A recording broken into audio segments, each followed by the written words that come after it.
Hi, I just thought I'd introduce this video from a really special encounter that happened last week at the end of a photography lesson. Now, most walks and workshops and lessons I do often throw up some surprises. That's the beauty of being outdoors in nature, but this was something a little bit different, a pair of Whooper Swans. Now, I've seen Whooper Swans fly over in groups during migration over the moors locally, and I've seen them in places like the wetland trust centres, but I've never had a really unique and special encounter that this really ended up being, as a pair landed in a local nature reserve and swam around this small body of water, displaying sort of courtship behaviour, which was really nice. Now, these birds are really big. They're different from our normal mute swans that we're used to seeing. They have a yellow and black triangular beak, and they breed in Iceland.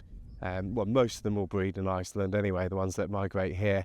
And so it was really cool to see them. I mean, from a photographic point of view, I'll put the settings in the still photos at the end of the footage, but the important thing I think to highlight is birds like swans really reflect the light, because they're solid white. And so if you want to have the texture in the feathers and things like that, you really need to be careful not to overexpose it. So manual settings with an auto ISO, but making sure you sort of underexpose that by at least one stop, if not two, in brighter conditions, depending on the lights. So you have to be really aware of what the light's doing, and ideally aware of what your histogram's doing to make sure that those whites aren't blown out, particularly with swans. So I'll stop talking now, and I hope you enjoy the footage and the photos that follow.